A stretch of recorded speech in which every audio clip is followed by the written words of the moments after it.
Welcome back to Virago 24/7, the space where women show up, bold, unfiltered, and unapologetically real. I'm your host, Leonette, and today we are diving into a chapter so many know, but few are willing to talk about out loud. Life after divorce. And the wild, messy, sometimes hilarious, sometimes heartbreaking world of dating again. This episode, The Divorced and Dating Diaries, is about the lessons, the red flags, the unexpected joys, and the strength it takes to rebuild not just your love life, but yourself. Whether you're divorced, dating, or just trying to figure out what love looks like in your next season, this one's for you. Hi, I am your host, Leonette Talley, and you are listening to Virago 24/7. Virago is Latin for female warrior, and 24/7 is for all day, every day. Virago 24/7 is a weekly podcast that brings diverse women together to talk about life and our experiences in this world. We share our views on self-love, mental health, marriage, children, friendships, and really anything that needs to be talked about. Here, you will find everyday growth, everyday healing with everyday warriors.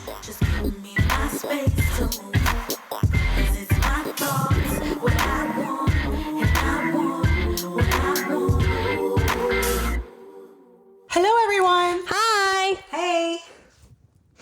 How you guys doing? Doing great. How are you? You know, just living the dream. Yeah, you are. Hi, Briana. Hi. Hi, Shiny. Hello. We're back. We're back. It's been a long summer. It has been. So listen, I know we normally have like our little, we try to have like some kind of format, but today we're going to throw the format out the window. Free ball. And we just want to just catch up on what's been going on this summer. I did a show 2 weeks ago talking about myself. So, you know, I'm going to let you two talk because you guys have had some big stuff going on. We have, this haven't summer. we? Yeah, this is the back to school special. Yes, it is. I like it. we need to play that ding, ding, ding. Yep. Back to school special. Do you remember those? That's good, Shiny. All right. So who wants to start? What's been going on with everybody? Happy summer back to school special. Yep. Kids are back in school. Well, kid is back in school. Getting back on a routine there. Working, trying to balance school schedule and work and both kids is fun. And yeah, navigating life. I went back to a psychiatrist. That's been like the biggest change. Got put on some medication for my crazy mind. And yeah. Okay, let's talk about that. Tell us, Bree. What led up to that? We all know I have a lot of anxiety and depression issues, and I have taken anxiety medication in the past, and I've taken depression medication in the past, but I met with a psychiatrist because the best way to describe it is I felt like I wanted to crawl out of my skin, and there are so many things that go into OCD: control, intrusive thoughts, not even just like the cleanliness of things, but it was producing a lot of anxiety, like crippling anxiety. So I met with a psychiatrist and told her that my anxiety was really bad and my depression was creeping in. And she said that the root of my anxiety is coming from my obsessive compulsive disorder. And so she recommended, because I've never been medicated for OCD, she recommended that we take that approach. So I started that about going on 4 weeks now. Are you okay sharing, like, what does that look like? Because when we, like you said, when we think OCD, we think someone who washes their hands all the time and has to, do certain things in certain numbers. So what does that look like for you? So that, honestly, I feel like that's where my OCD started, was like the cleanliness of things. So like my apartment, I live in a small, it's like 900 square foot apartment, 2 bedrooms with my 2 kids. And I feel like that's kind of where it started. Once I got sober, because I've always been kind of a clean person, but when I was drinking, I was too drunk to give a shit about anything. My car was a mess. My apartment was a mess. And even whenever I was sober, it would drive me crazy, but then I would just drink instead of doing anything about it. And then whenever I truly got sober from alcohol, it was like, I'm talking, if there is a speck of dust, I won't sleep. It will send me into a full panic.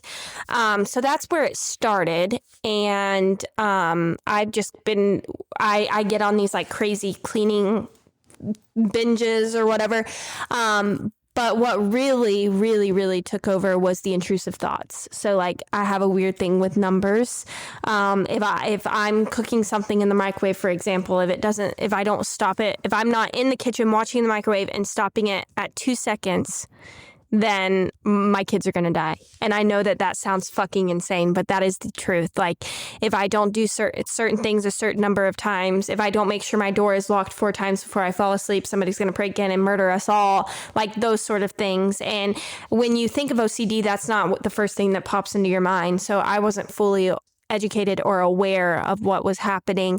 But the intrusive thoughts are a big thing, but also the control. So like all of that, the cleaning, the doing things a certain amount of times, that all comes back to control. And I'm just realizing that I am a huge control freak and I have a lot of issues with control, or if people aren't doing certain things my way. So it was like debilitating. It was taking over my life, my mind, my thoughts. So she recommended that I be put on a medication. It starts with a B. I think it's called like Buspar or something like that for the OCD. She said that it would take 1 to 2 weeks for me to start feeling effects, and it would take 2 to 4 weeks for it to truly kick in for me to feel the full effects. So yeah, How long has it been? We're coming up on 4 weeks. Okay. And Yeah. how do you feel?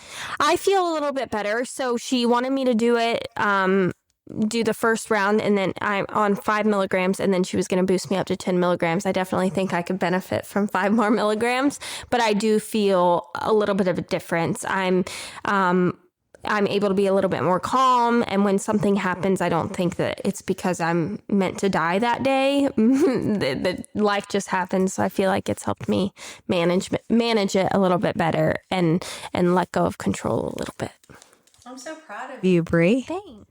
I think that's great. I think it takes so much courage for us to first recognize that we need help. Yeah. And then to go and get the help. Yeah. And actually listen to what our, our doctors say that can help us. So I'm proud of you. I think that's great. And I think so many people need help, because I think for me, I feel like it's like 5 points of help. It's not just medication. It's, like lifestyle, our attitude, exercise, all of that, our food, everything. And you're one step closer to doing it, doing it all and making your life better. So I got to get the other points down. I don't know. I feel like I put a lot of restrictions on myself. Like I want to do this, but I can't do this because of this. And I just want a better quality of life, really. My quality of life right now is not good. I struggle financially, I struggle mentally, I struggle physically. So I just want a better quality of life. So hopefully this will help ease my mind enough to where I'm able to take steps towards the other things too. That's awesome. I remember, Leonette, we went to that women's event, I think it was last year. And one of the things that stayed with me is she said, if you're in the same exact place you were a year ago, that's a problem. And so many people don't realize that we're just like not even living life. We are just in a pattern. We're in a pattern. And we think it's okay. And we get up every single day and people will do the same things, pretty regularly, the same events, the same activities, see the same people, and not even think like, don't I need change? Can I improve? Can my life be better? Yeah. So you're already saying it, and claiming it. So I think that's great, because that's what we all want. And we're starting a new school year. Yes, we are. So we want to encourage all our listeners to want the same. Yeah. I mean, this is what we're all about here, is growth.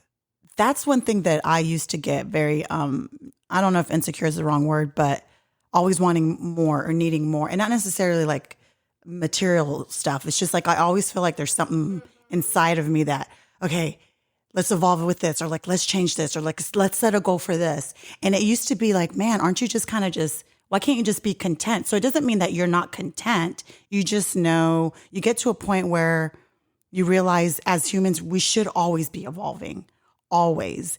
And so I had to switch that mindset of, this is part of being human. The people that stay stagnant, ooh, we got to feel a little bit bad for them just because they appear to be quote unquote content. Like, I think people get that confused. Like, you can be content with your life, but still always want to improve on your growth. And so anyways, You can be grateful for what you have and everything while wanting more. And it's okay to want more. and it's not necessarily more, because I think when people think more, it's like materials, like bigger this and bigger that. It's not that. It's just more for yourself and more for your life. And it's really your purpose. Like, what is my purpose, and how can I be better with whatever gift that God has given me? Yeah. So I'm proud of you. I know that, we've talked about that a lot with you and your OCD, and the fact that you're actually doing something is awesome. Thank you. Yeah. Thank you. I'm good. starting to see a light at the end of the tunnel. Just trying to make sure that I think that whenever I was trying to get sober, I'm like, when I get sober, all of my problems will be solved. Life will be so much better because I'm sober. And then I got sober and all this shit hit me in the face. And I'm like, wait a second. I can't take it away. I can't drink the feelings away. I can't be numb like I used to be. So it was almost like a hard reality check getting sober. Like, getting sober didn't solve all of my problems. Getting sober gave me a sound mind to face all of my problems and try and tackle all of my problems. So trying to navigate that has been challenging, and that's what I'm doing right now. Awesome. It's inspiring. Thank you. Yeah, I love it. May I share? Yes. Okay, so I feel like I've been skirting around on living in my truth outside of my friend groups. I have talked about that I have, my family is my friends and my kids, and those are the people that know everything that's going on and have been there for me to support me. But I've gone through a metamorphosis. Oh, I like that. And I know you've seen it, Leonette, over the years. So it's been slow but sure. And I'm happy too about that. I've been slowly moving forward. And I met with a friend recently that we were catching up, and she said, I can't believe it. You said you're going to do this and this, and you're doing it. And it made me feel better because we always think that we could be doing more.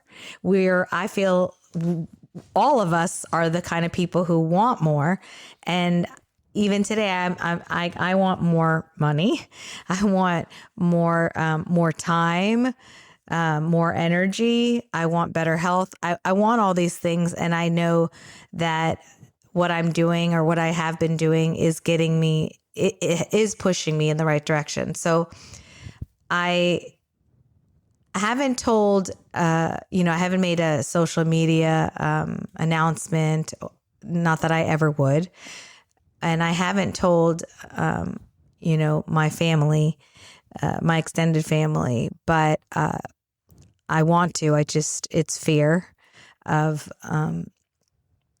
their acceptance and truly just fear of what people will say.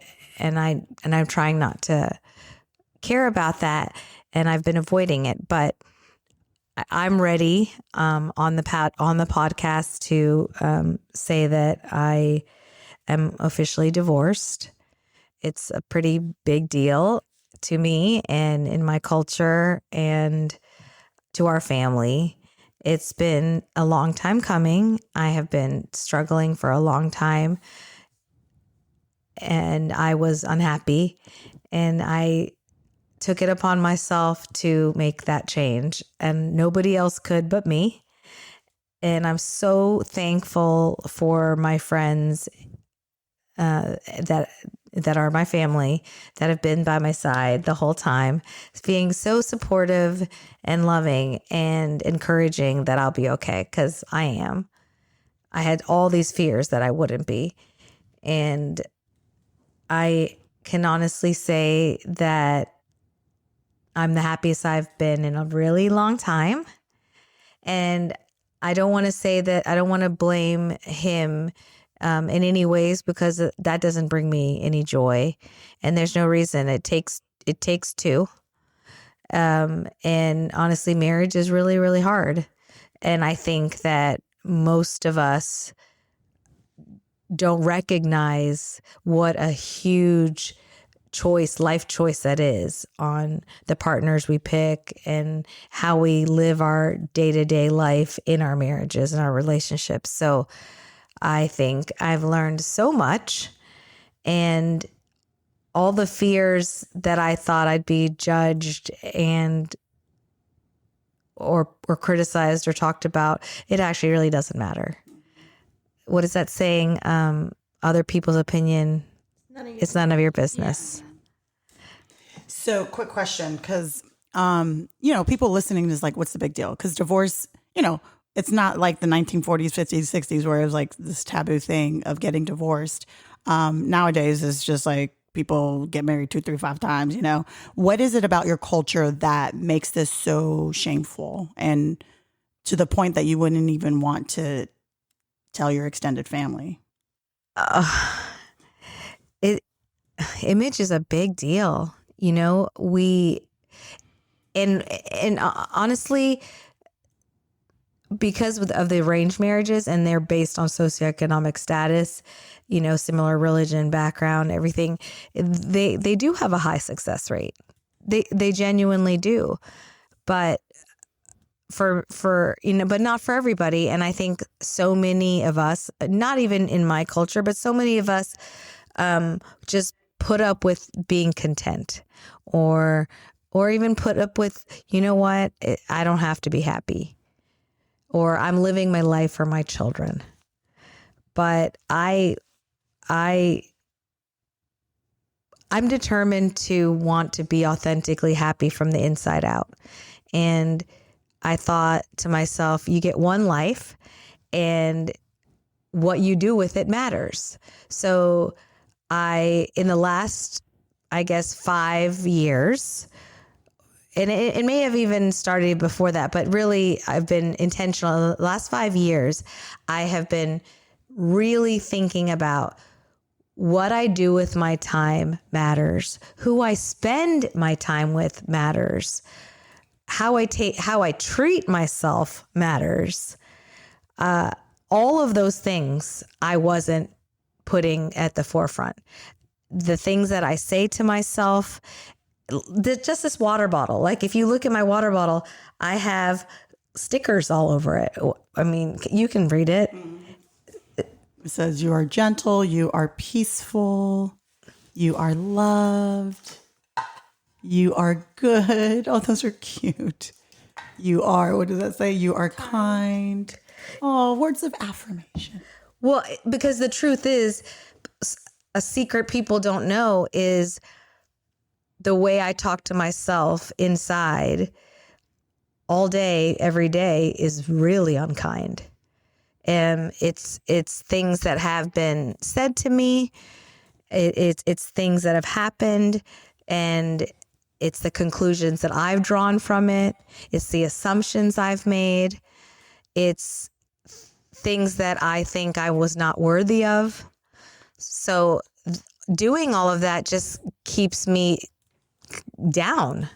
And so many people don't know, and I've said this before, like, I feel that I get, and everyone judges, but I feel I get prejudgments and judged more than most, because the energy that I put forth, and the smile, and the way I am, makes people think that I have it good, or things are easy, or that everything goes my way. And that could not be further from the truth, because it's truly, for me, I feel that I see the joy in everything because I truly know suffering. And that's, I really believe that really those who are the most joyous are because they know true suffering, who are genuinely, purely happy because they know what it's like to be down on the ground and feel so low that you don't want to be there anymore. So I think that that's like a big assumption that's made about me. And I have to like let that go because it doesn't really matter, because the people who really know me and know that I'm doing the best I can. So I guess for me, leaving my marriage was so hard that it took so many years to do. It was like this preparation. And I don't, my former spouse,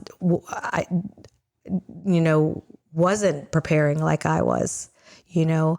I think that everyone has levels of being content and what we will put up with, or what we think how we should be, and that both of us were Indian, or both of us have 2 great kids, and what will our families think? All these things that I guess he may not have thought of, but I think he's happier too.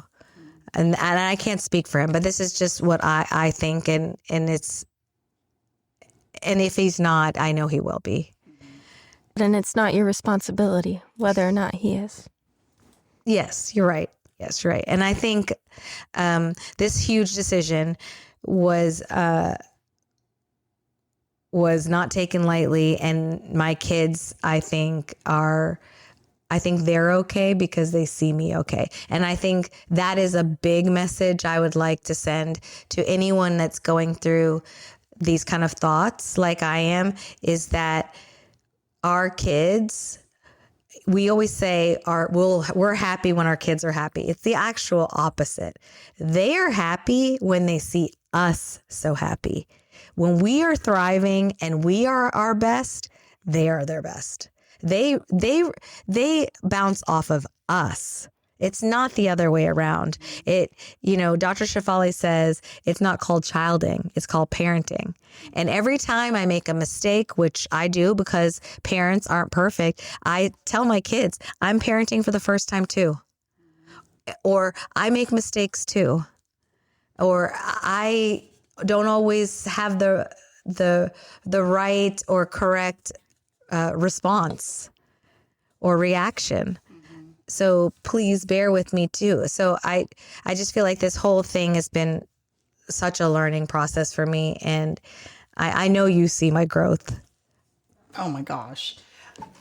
It's been, yeah, you said the past 5 years. So the past 5 years, I remember when you decided and you were only talking to a few people, and just the agony, because I'm sure that's not an easy, it doesn't matter what culture you're from, or background, but in your situation, it was a big deal to leave this marriage because they are going to talk shit about you. And you know that. It's a fact, not are they, no, it is going to happen. How will I handle that? And the preparation that you did, a lot of it was emotional preparation too, right? Getting yourself strong so that when you did decide to pull the plug, as we like to say, that these comments are, even if they're not directed at you, these conversations are being had.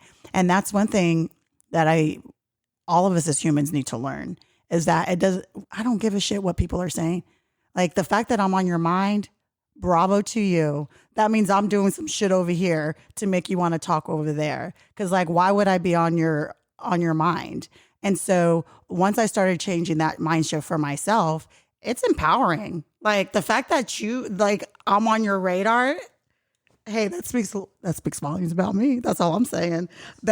So I've watched your evolution of Shiny. That's what I like to call it.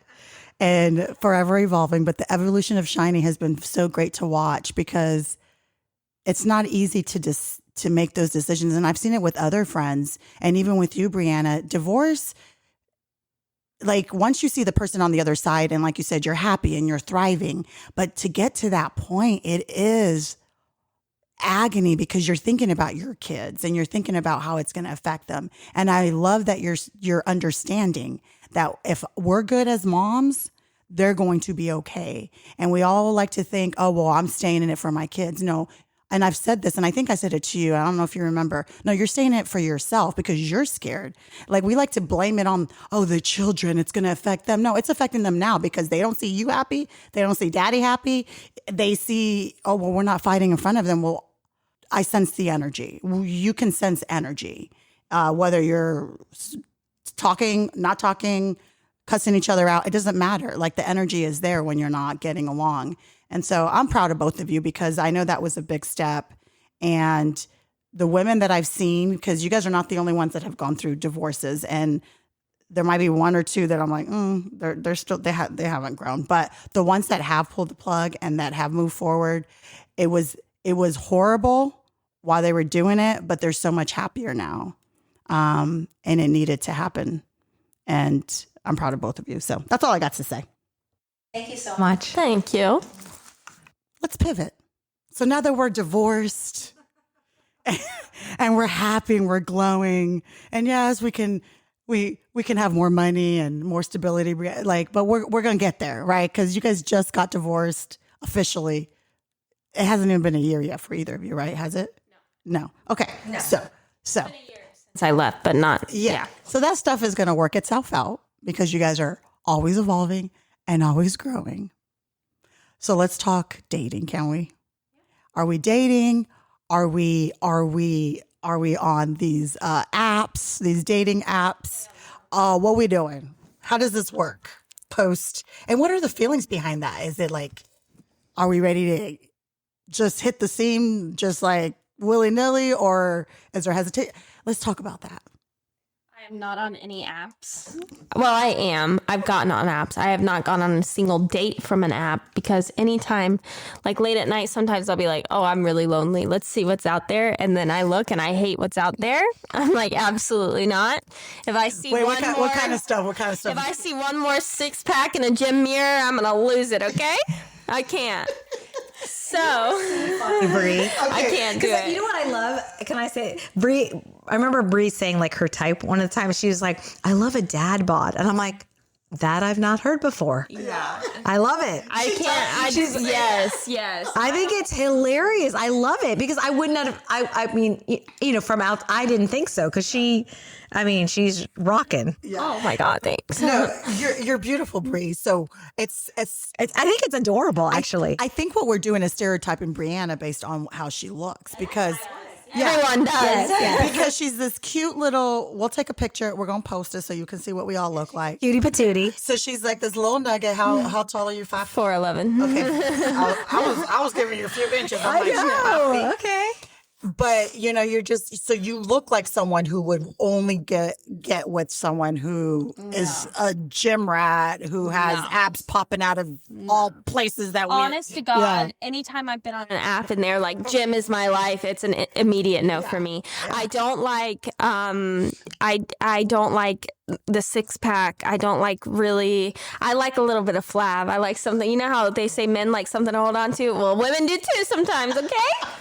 No, I'm not. And for some reason, so before I met my my ex-husband, I literally was on the apps and I would go on like 2 or 3 dates a weekend. Like I loved him. It was so fun for me. And even if I didn't hit it off with them, I was very blunt. So I would in the dinner table, I'd be like, listen, I'm not feeling this. Let's get the check. I'm going to go. One time I told a guy that my mom had just gotten arrested. So I had to leave really fast. Like if I'm not into it, I'm not going to waste your time. And I beg you not to waste mine. And so I loved it when I was younger. And while going through my divorce, I was excited for that. I'm like, oh, I can't wait to get back on the apps. I can't wait to, blah, blah, blah, blah. Because you met him on an app. Yeah. Well, that's probably why I fucking hate it now. And so I've gotten on them a couple of times, and the few guys that I've matched with, I will be like, hey, how are you? Small talk. And then I'll just like ghost them because I don't get back on the apps. So I hate them. The next person that I'm with, I want to meet somebody organically. And I'm more of a personality person than I am looks anyway. You don't have to be the hottest man in the world or you don't have to be like extremely attractive. I just want a good person with good personality. Well, I think as women, personality brings out your attractiveness. Yes. Your confidence, your humor, your like whatever, like just how kind you are to people, how you interact with people. That's sexy. Yeah. So the dating apps are not for me. Unfortunately, I don't think I'll be doing any dates from an app. So I'm hoping to just meet someone organically and go from there. I'm ready to date. I feel lonely. I feel very lonely. But you ain't gonna get with just anybody. No, I'm not. I have a crush. We'll say that. I have somebody that I'm interested in. Okay. Yeah. He's a patient at the office. Oh, wow. Okay, we're coming out. We're coming. He works at. And this is his phone number. His address is. No. I'm giving like the Home Alone look, like, I have someone I'm into who I'm attracted it's to. actually cute to say on the recording, right? Like, I saw you on the train. You were wearing. Yeah. But The crush. but I'm scared, so we'll see. And I'm anxious. I'm honestly, I think I did not realize the damage that my ex-husband did to me until after I was out of the marriage and until I thought about what I wanted my quote unquote love life to look like. I feel like once I met somebody that I was like truly genuinely interested in, I was like, oh, my ex-husband really did a number on me. I think yeah. What are you afraid of? Like, what are we scared of? I genuinely I don't feel strong enough to handle another heartbreak at the moment. And although I truly, like, I know that my ex-husband we weren't meant to be together and the divorce was the best thing for me, it still hurt, right? Like, it was still a heartbreak. It still felt like a failure. It's embarrassing. I feel a lot of shame around not even my divorce, honestly, my wedding. I feel more shameful that I married him than I did divorcing him. And so I'm just petrified of dealing with all of that again. Marrying him, I got a beautiful little boy out of it, and I don't regret him for a second. But in the same breath, I would say that it was a mistake ever going on a second date with him. So. Oh, damn. Yeah. A second date. Yeah. Should have stopped at the first.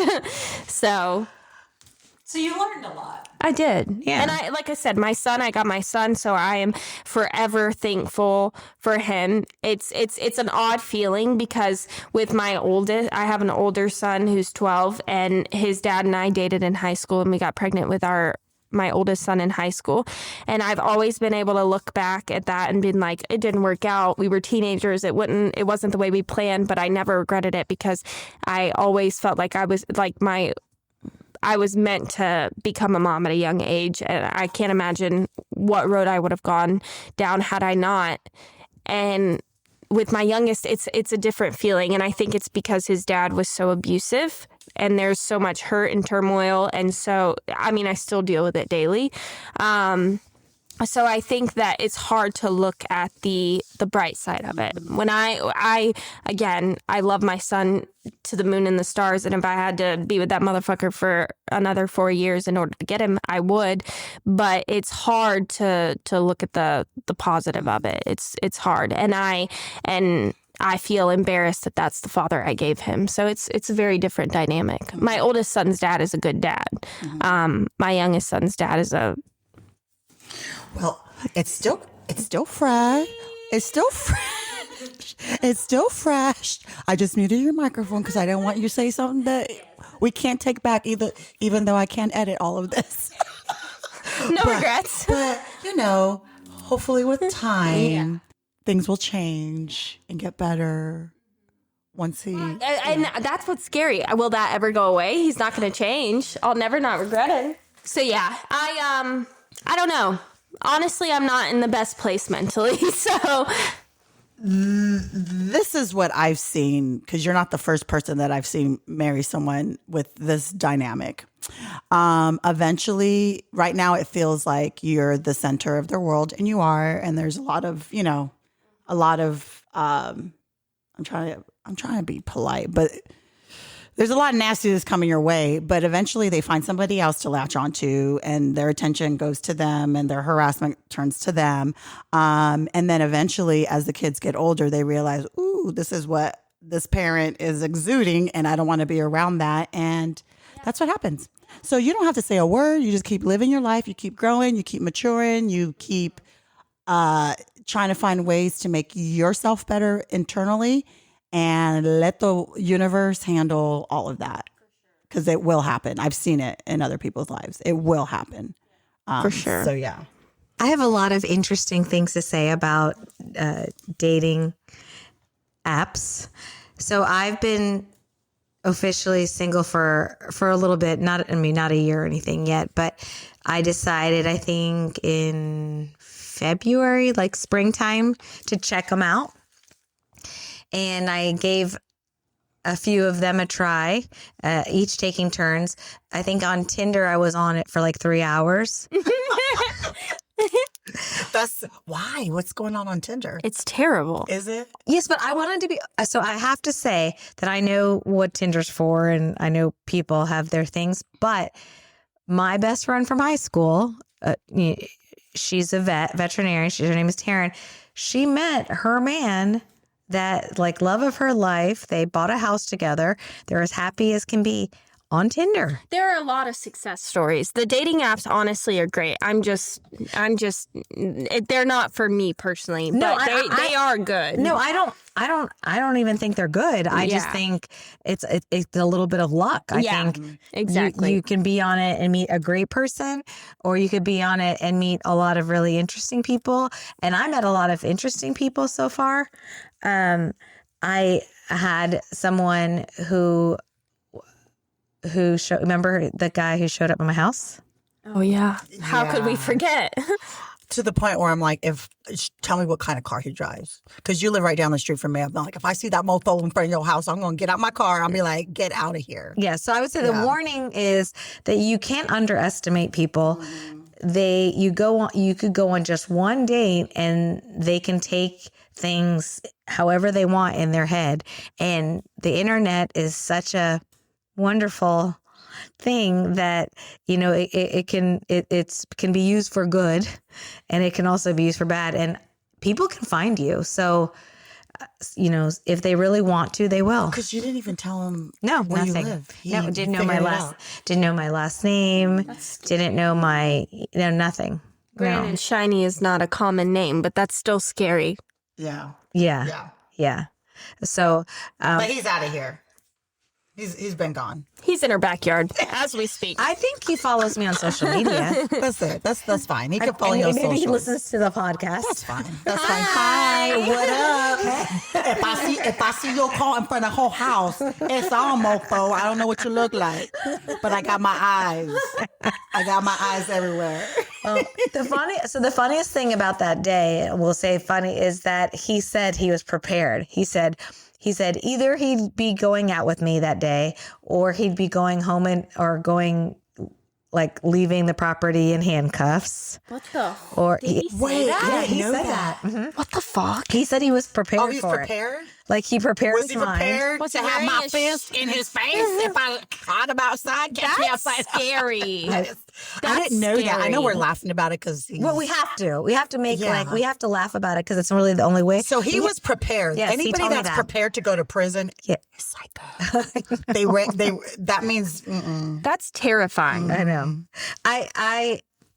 I think I'm still in shock that even happened, but it just goes to show that, like, you meet a lot of very interesting people, and people are very free to do and say whatever they want. So I think one of the things that I learned, and and you can also meet very nice people too. So There's married men on there too, right? There are 1,000%. Yeah. 1,000%. That's what's scary about them is like when I don't know, I feel like I'm such a face-to-face type of person in that regard, or I've become such a face-to-face person in that regard. Because before, whenever I was younger, like in my early 20s, it was all about looks. So I was dating these men solely based on the way they looked. And now I'm like, if I meet someone, I can tell within the first 5 minutes if we are going to hit it off or if we're not. The man that I'm currently interested in, within the first 4 seconds of seeing him, I was like, oh, I like him. Mm-hmm. So that's what's scary about the apps. Can I tell? I won't go into like detail, but I don't know what you're about to tell. No, I'm just saying that's like legit the truth, because she already divulged that he's a patient and we both work at this practice, and I literally was getting coffee. Yeah. So he was sitting in the welcome area, so I went to get coffee, and she's like, Lena. She's like tilting her head towards him. She's like, that guy.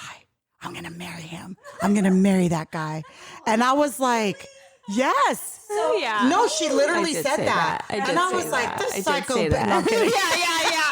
I'm like, hey, watch out for her. No, I'm kidding. That one's going to be mine. She said, that was before I ever even said a word to him. Yeah, before. Like before. Well, I didn't know anything. I knew I looked to see if he had a ring on his finger. Yes. I always look to make sure, even before I say somebody's remotely attractive, I make sure whether or not they have a ring on their finger.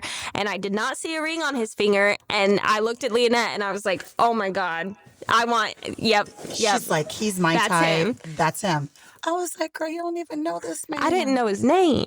I mean, it was on the schedule, but had he come in once before? No. Or that was his very first time? So what happened was the first time he came. God, I hope he never ever gets a hold of this because it's very obvious. No, the first time. It'll be a cute story when you guys get married. I don't think that's gonna happen. But when the first time he walked in. Mm-hmm. You were sitting behind the desk, and I was at my desk. And he walked in, and I looked at you, and I said, "If I had a type, it would be him to a T." That's right. You did say that. And then the second time he came in, you were out there making coffee, and I was like, "Oh!" As soon as they took him back, I was like, "Oh, I'm gonna marry that guy." She surely did. And then okay. I had to go over his. No. So what was it about him? Please tell me. It was. The way, I mean, he's an attractive man. For some reason, he doesn't have a dad bod, I'll tell you that. Yeah, he's. For some reason, I have a weird fetish with bald men. I love a bald guy. Okay. Don't worry, sir. There are a lot of bald guys in this world. Okay, it's not you. I have a thing for bald men. I don't know why. So he was bald. He just has like a very manly look about him, and I don't know. I genuinely don't know. I looked at him and I was like, holy fuck, I need to know his name. And so then I had to go over his treatment plan with him. He carries himself in a very like rugged, almost like mysterious way. Do you know what I'm saying, Lena? That's a great description of him. Yeah. Very like not brooding. Yes. Is brooding the right word? Yes. Like manly? Yeah, but in a calm, quiet way. Yes. Not in a here I am kind of way. Yeah. In a very what's the word? Unassuming kind of way. Yeah. Okay. Like he's just being himself. Yeah. He's not coming in with like any big grandiose personality. He's very calm, and whenever he speaks, he's like he talks calmly. Everything about him is just very calm. Chill, yeah. But he's like a man, you know what I'm saying? I love that. And he sounds great. I had to go over a treatment plan with him. So we went into the office to go over his treatment plan, and we were in there for like an hour just like talking. And that's how tall is he? 6 foot. Wow. Yeah, he's tall. Okay. So there's a big height. Yeah. Oh, yeah. There's a big. Oh, you can pick her up and throw her around. Yeah. For sure. Yeah. I'm just kidding. Okay. We'll I'm talk sweating. about that next time. I'm sweating for you. This is the spicy part of the back to school special. Please. I hope he's not a podcast guy. Oh, we only have like 5 listeners. It's Yeah, fine. okay, It's okay. fine. It's only 5 people that will hear There's it. sweat dripping down my back. No, I don't know. I don't know what it was, but there was an instant attraction and an instant, like, there was a lot of chemistry there. And we've both spoken about that since, like, how instant, like, the chemistry was. I love that for But, you. you know, listen, with anything, like you said before, you're afraid, so you're leading with fear. So we'll see how this, you know, turns out. We'll end up as good friends. Okay. Okay. Shiny and I, before we started recording, said that I have a theory, and I'm sure we have so many people debate this. Can men and women be just friends? And there are exceptions to the rules, but for the most part, a man. Can you be friends with someone after you've already been in a romantic? I don't think so. I mean, I think way it's, with I, someone. I think people try. It can happen. It can I think happen. people try. It's rare. I mean, because I know one of my best friends is friends with someone that she had dated before, but it's really rare. I think the man is going to pretend to be your friend to keep that window or that door open until you're ready to crack it open and let them bust in. Like, so while we're on this topic, that was one of we've been talking about me getting on medication for a very long time now, and it's been well known that I needed some sort of medication and therapy because of my OCD and anxiety and everything. But I think that that's really what did me in was that whole situation, because we did start seeing each other and things were they're just getting too real. You don't have to go into detail. They're getting too real for you to the point where. And I had a lot of anxiety surrounding it. Yeah. And that's you don't want to get your heart broken again. Yeah. You don't want to get sucked into this like situation where you're going to be left heartbroken. Yeah, exactly. And I'm sure a lot of us can relate to that as women. So To conclude this this portion of our talk, I think I feel this. We tread lightly. I think it's fine. Taking it slow. You know, we're constantly growing and learning, and it's just have fun. Why not? Exactly. And one of the things that I told Briana, and even Philip has advised her of this too, as the man, we should always take advice from men. I know we like to go, we like to go to each other as women, and that's great. But a man knows a man. And what we've been telling Briana is, even if she wants to pause it right now because she needs to get her mind right and herself right, a man that is meant to be for you will be there for you. It doesn't matter if 2 years go by and you're just trying to figure your shit out, because that's what you should be doing right now, is trying to figure yourself out, trying to regulate yourself, and he will be there for you. So this whole analyzing, if I don't do it now, is it good? Like, what's meant to be will be. And if he's not meant for you, the right one's going to come along. Getting ourselves right as women is number one priority. And the right man that's supposed to be there for you will be there for you. And if it's him, it'll happen. You just stop focusing and stop having anxiety over that part of things. I promise you, it'll happen the way it's supposed to in the right time. But your priority is working on yourself. Yeah. Sure. That's what I think. For sure. Absolutely. Yeah. So those are my 2 cents. What about you, Shiny? Any dating? No, No. She said, no. No, I just want to hear about these bum guys on these They're terrible. So anytime you come across a good story, please share with us. Oh, well, I did. So 2 of the guys that I matched with, this was maybe a month ago. No, less than a month ago.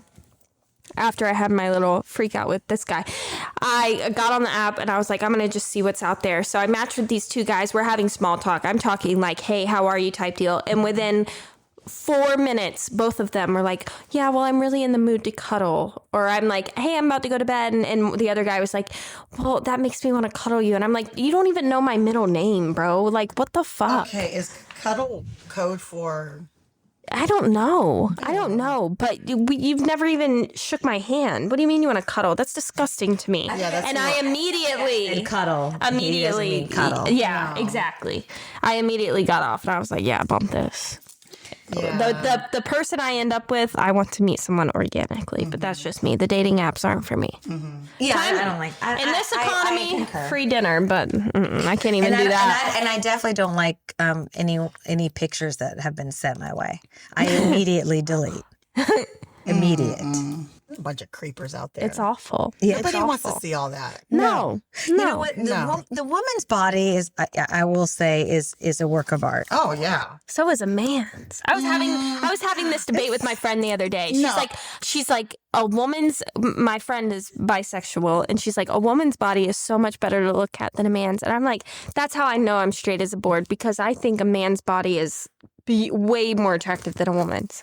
Now I like looking at, like, if a woman's got like a juicy booty or something, I'll look at her like, damn, I wish that was me type deal. But not like. But I think, okay, so like, for example, if we send a picture to a man, that turns them on right away. 1,000%. If a man is sending a picture to It's me, gross. Yeah. I'm just like, that's not. Yeah, I can see that.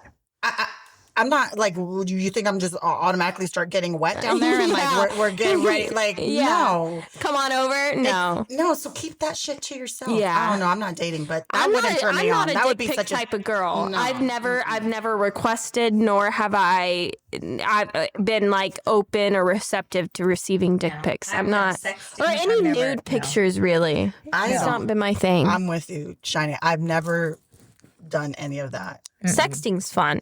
But like what I'm going to do to you later, but not like here's what's going to be in you later type deal. That's not my vibe. No. I don't want to see all that. Yeah.